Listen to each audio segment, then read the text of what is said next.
Hello, ഇന്ന് ഞാൻ discuss ചെയ്യുന്നത് MS എക്സലിൽ വളരെ ഇമ്പോർട്ടൻറ്റും യൂസ്ഫുള്ളുമായിട്ടുള്ള 10 കീബോർഡ് ഷോർട്ട് കട്ട്സിനെ കുറിച്ചാണ്.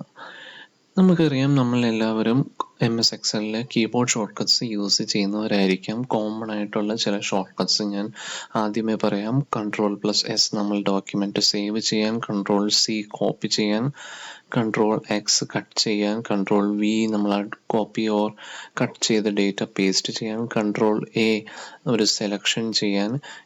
ഇങ്ങനത്തെ ഷോർട്ട് കട്ട്സ് എല്ലാം നമ്മൾ ഡെയിലി കോമൺ ആയിട്ട് യൂസ് ചെയ്യുന്നതാണ്. പക്ഷേ നമ്മൾ ബാക്കി ചില ഓപ്പറേഷൻസ് ഉണ്ട്. നമ്മൾ കീബോർഡ് വിട്ടിട്ട് നമ്മൾ മൗസ് വെച്ച് ചെയ്യുന്ന ചില ഓപ്പറേഷൻസ് MS എക്സലിൽ. അങ്ങനെയുള്ള ചില ഓപ്പറേഷൻസ് നമ്മൾ ഇനി തൊട്ട് കീബോർഡ് യൂസ് ചെയ്ത് തന്നെ എങ്ങനെ ചെയ്യാം എന്നതിനെ കുറിച്ചാണ് ഞാൻ ഡിസ്കസ് ചെയ്യുന്നത്. അതിനുവേണ്ടി ഞാൻ 10 കോമൺ ആയിട്ട് നമ്മൾ ചെയ്യുന്ന ഓപ്പറേഷൻസിൻ്റെ ഷോർട്ട് കട്ട്സ് ഞാനിവിടെ ലിസ്റ്റ് ചെയ്തെടുത്തിട്ടുണ്ട്. അത് നമുക്കിന്ന് ഡിസ്കസ് ചെയ്യാം.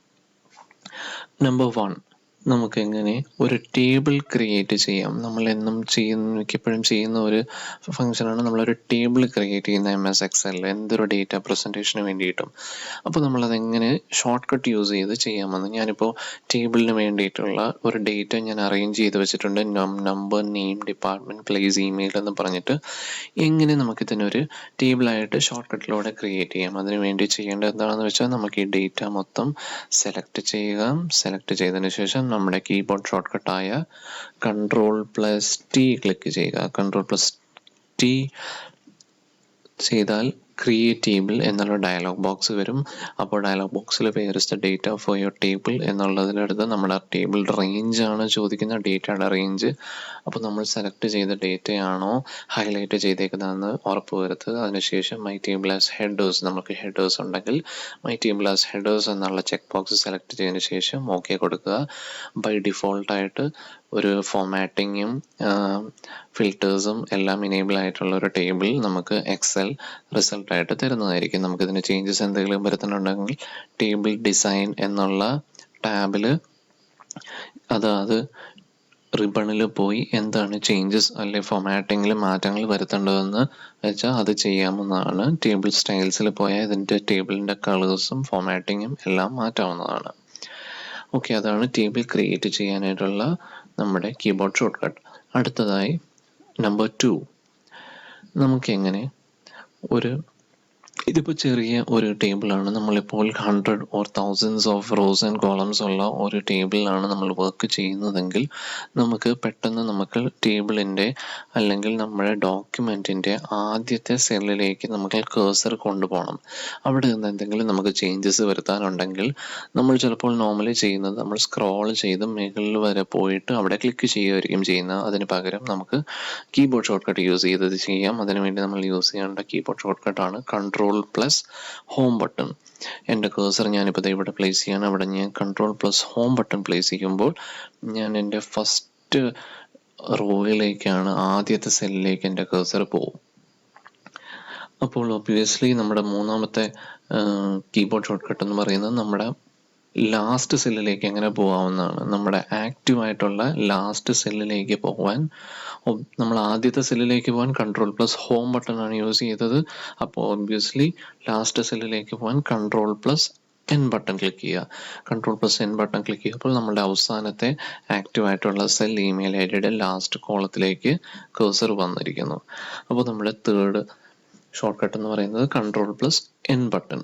അടുത്ത നമ്മുടെ ഷോർട്ട് കട്ട് എന്ന് പറയുന്നത് എങ്ങനെ നമ്മൾ കേഴ്സർ പ്ലേസ് ചെയ്തിരിക്കുന്ന ഒരു കോളത്തിൻ്റെ ലാസ്റ്റ് സെല്ലിലേക്ക് എങ്ങനെ പോകാം. ഇവിടെ ഞാനിപ്പോൾ പ്ലേസ് എന്നുള്ള കോളത്തിൻ്റെ ഫസ്റ്റ് സെല്ലിൽ ഞാൻ കേഴ്സർ പ്ലേസ് ചെയ്തിട്ടുണ്ട്. ഇതിൻ്റെ ലാസ്റ്റ് കോളത്തിലേക്ക് ഒറ്റയടിക്ക് ഇതിപ്പോൾ ചെറിയൊരു ടേബിൾ ആയതുകൊണ്ട് നമുക്ക് സിമ്പിളായിരിക്കും. വലിയ ഒരു 1000 റോസ് ഒക്കെ ഉണ്ടെന്നാണെങ്കിൽ നമുക്ക് സ്ക്രോൾ ചെയ്യുന്നതിന് പകരം നമ്മൾ ചെയ്യാവുന്ന കീബോർഡ് ഷോർട്ട് കട്ടാണ് Ctrl+Down ആരോ. Ctrl+Down ആരോ ആണ് നമ്മുടെ നാലാമത്തെ keyboard shortcut to go to the last cell of a particular column. അപ്പോൾ ഒബ്വിയസ്ലി നമ്മുടെ അഞ്ചാമത്തെ ഷോർട്ട് കട്ട് എന്ന് പറയുന്നത് എങ്ങനെ ആദ്യത്തെ സെല്ലിലേക്ക് പോകാമെന്നുള്ളതാണ്. അത് ഒബ്വിയസ്ലി Ctrl+Up ആരോ ആണ്. Ctrl+Up ആരോ ക്ലിക്ക് ചെയ്യുമ്പോൾ നമ്മൾ ആ കോളത്തിൻ്റെ ആദ്യത്തെ ആക്റ്റീവായിട്ടുള്ള സെല്ലിലേക്ക് പോകുന്നതാണ്. ഇനി ആറാമത്തെ കീബോർഡ് ഷോർട്ട് കട്ട് എന്ന് പറയുന്നത് how to swap between worksheets. വർക്ക് ഷീറ്റുകൾ തമ്മിൽ എങ്ങനെ സ്വാപ്പ് ചെയ്യാം. അത് നമ്മൾ ചിലപ്പോൾ മൗസ് എടുത്ത് നമ്മളുടെ ഷീറ്റ് 1 ഷീറ്റ് 2 ഞാനിവിടെ എല്ലാം ഡേറ്റ് ആയിട്ടിട്ടുണ്ട്. ഷീറ്റ് 1 ഷീറ്റ് 2 ഷീറ്റ് 3 നമ്മൾ ക്ലിക്ക് ചെയ്തായിരിക്കും അങ്ങോട്ടോ അടുത്ത വർക്ക് ഷീറ്റിലോട്ടോ പോകണേ. അതല്ലാതെ കീബോർഡ് ഷോർട്ട് കട്ട് യൂസ് ചെയ്ത് എങ്ങനെയാണത് പോകുന്നത് നമുക്ക് നോക്കാം. അതിനുവേണ്ടി നമ്മൾ ഞാനിപ്പോൾ ഷീറ്റ് 3 ഇരിക്കുന്നത്. ലെഫ്റ്റ് സൈഡിലോട്ടുള്ള എനിക്കൊരു വർക്ക് ഷീറ്റിലോട്ട് സ്വാപ്പ് ചെയ്യാനായിട്ട് Ctrl+Page അപ്പ് യൂസ് ചെയ്യുക. Ctrl+Page അപ്പ് യൂസ് ചെയ്യുമ്പോൾ ഞാൻ ഷീറ്റ് 2 വന്നു. ഒന്നുകൂടി ഞാൻ ക്ലിക്ക് ചെയ്ത് ഷീറ്റ് 1 വന്നു. അപ്പോൾ ഒബ്വിയസ്ലി നമ്മുടെ ഏഴാമത്തെ കീബോർഡ് ഷോർട്ട് കട്ട് എങ്ങനെയാണ് റൈറ്റ് സൈഡിലോട്ടുള്ള ഷീറ്റ്സിലോട്ട് സ്വാപ്പ് ചെയ്യുന്നത് Ctrl+Page ഡൗൺ. Ctrl+Page ഡൗൺ വരുമ്പോൾ നമ്മൾ റൈറ്റ് സൈഡിലോട്ടുള്ള വർക്ക് ഷീറ്റ്സിലോട്ട് സ്വാപ്പ് ചെയ്യുന്നു. അപ്പോൾ നമ്മുടെ ആറാമത്തെയും ഏഴാമത്തെയും ഷോർട്ട് കട്ട്സ് എന്ന് പറയുന്നത് നമുക്ക് എങ്ങനെ വർക്ക് ഷീറ്റ്സ് തമ്മിൽ ലെഫ്റ്റ് സൈഡിലോട്ടും റൈറ്റ് സൈഡിലോട്ടും സ്വാപ്പ് ചെയ്യാമെന്നതിനെ കുറിച്ചായിരുന്നു. അതിനുശേഷം വളരെ ഇമ്പോർട്ടൻറ്റും നമുക്ക് വളരെ യൂസ്ഫുൾ ആയിട്ടുള്ള അടുത്ത എട്ടാമത്തെ കീബോർഡ് ഷോർട്ട് കട്ടാണ് Ctrl+D. Ctrl+D നമുക്ക് ഒരു പെർട്ടിക്കുലർ സെല്ലിലുള്ള ഡേറ്റ എങ്ങനെ റിപ്പീറ്റ് ചെയ്യാം എന്നതിനെ കുറിച്ചാണ്. അത് നമുക്ക് എങ്ങനെ വർക്ക് ചെയ്യുമെന്ന് നോക്കാം. ഇപ്പോൾ ഈ പ്ലേസ് എന്നുള്ള കൊച്ചിനാണ് അടുത്ത ഒരു 5 പേർക്ക് കൊച്ചിൻ തന്നെയാണ് നമുക്ക് പ്ലേസ് എൻ്റർ ചെയ്യേണ്ടതെങ്കിൽ ചിലപ്പോൾ നമ്മളിത് കോപ്പി ചെയ്തതിന് ശേഷം അടുത്ത 5 സെല്ലിലേക്ക് പേസ്റ്റ് ചെയ്യുമായിരിക്കും. അതല്ലാതെ Ctrl+D യൂസ് ചെയ്ത് അതെങ്ങനെ വർക്ക് ചെയ്യുമെന്ന് നോക്കാം. അതിന് വേണ്ടിയിട്ട് ഈ യഥാർത്ഥ ഒറിജിനൽ വാല്യൂ ഉള്ള സെല്ലും അടുത്ത 5 1 2 3 4 5 സെല്ലും സെലക്ട് ചെയ്യുക. അതിനുശേഷം Ctrl+D ക്ലിക്ക് ചെയ്യുക. Ctrl+D ക്ലിക്ക് ചെയ്യുമ്പോൾ ആ 5 സെല്ലും മുമ്പത്തെ ആദ്യത്തെ ഒറിജിനൽ സെല്ലിലുള്ള വാല്യൂ എന്തായിരുന്നോ അത് റിപ്പീറ്റ് ചെയ്യുന്നതായിരിക്കും. അതാണ് Ctrl+D. ഇനി നമുക്ക് എട്ടാമത്തെ ഷോർട്ട് കട്ടിലേക്ക് പോകാം. എങ്ങനെയാണ് നമുക്ക് ഒരു പെർട്ടിക്കുലർ കോളം ഫുള്ള് സെലക്ട് ചെയ്യുന്നത് എന്നതിനെ കുറിച്ചാണ്. അതിനുവേണ്ടി നമ്മൾ മൗസ് യൂസ് ചെയ്ത് ഡ്രാഗ് ചെയ്യുമായിരിക്കും. അതിന് പകരം നമുക്ക് യൂസ് ചെയ്യാവുന്ന ഒരു ഷോർട്ട് കട്ടാണ് Ctrl+Space ബാർ. Ctrl+Space ബാർ ഞാൻ ക്ലിക്ക് ചെയ്യുമ്പോൾ എനിക്ക് ഈ പർട്ടിക്കുലർ കോളം ഫുള്ള് സെലക്ട് ആയി കിട്ടുകയാണ്. ഞാൻ പ്ലേസ് എന്നുള്ള കോളത്തിൽ വെച്ച് Ctrl+Space ബാർ ക്ലിക്ക് ചെയ്യുമ്പോൾ ഈ ഡോക്യുമെന്റ് ഫുൾ ഈ ഡോക്യുമെന്റിലെ കോളം ഇമെയിൽ എന്നുള്ള കോളം ഫുള്ള് സെലക്ട് ആവുന്നതാണ്. ഒബ്വിയസ്ലി അടുത്തത് നമുക്കൊരു പെർട്ടിക്കുലർ റോ എങ്ങനെ കീബോർഡ് ഷോർട്ട് കട്ട് യൂസ് ചെയ്ത് സെലക്ട് ചെയ്യാമെന്നായിരിക്കും. അതിനുവേണ്ടി നമ്മൾ ഷിഫ്റ്റ് ആണ് യൂസ് ചെയ്യുന്നത്. Shift+Space ബാർ ആണ്. കോളം സെലക്ട് ചെയ്യാൻ Ctrl+Space ബാർ ആയിരുന്നു.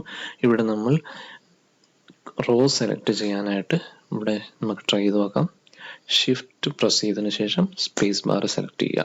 അപ്പോൾ നമുക്ക് 5ാമത്തെ റോ സെലക്ട് ചെയ്യേണ്ടി വന്നു. നമ്മൾ അവിടെ Shift+Space ബാർ ക്ലിക്ക് ചെയ്തു. എന്നിട്ട് നമ്മൾ ആ row full keyboard shortcut use ചെയ്ത് സെലക്ട് ചെയ്തു. അപ്പോൾ ഇതായിരുന്നു നമ്മൾ ഇന്ന് മനസ്സിലാക്കിയ 10 കീബോർഡ് ഷോർട്ട് കട്ട്സ്. നമ്മൾ കോമൺ യൂസിന് വേണ്ടി ഞാനിവിടെ സമ്മറൈസ് ചെയ്യാനായിട്ട് ഞാനിവിടെ ടേബിൾ ക്രിയേറ്റ് ചെയ്തിട്ടുണ്ട്. To create a table Ctrl+T. To go to the first cell Ctrl+Home. To go to the last cell Ctrl+End. To go to the first cell of the column Ctrl+Up arrow. Last cell of the column Ctrl+Down arrow. Left worksheet പോകാൻ Ctrl+Page up. Right work ഷീറ്റിൽ പോകാൻ Ctrl+Page down. Repeat ചെയ്യാനായിട്ട് Ctrl+D. Entire column select ചെയ്യാനായിട്ട് Ctrl+Space.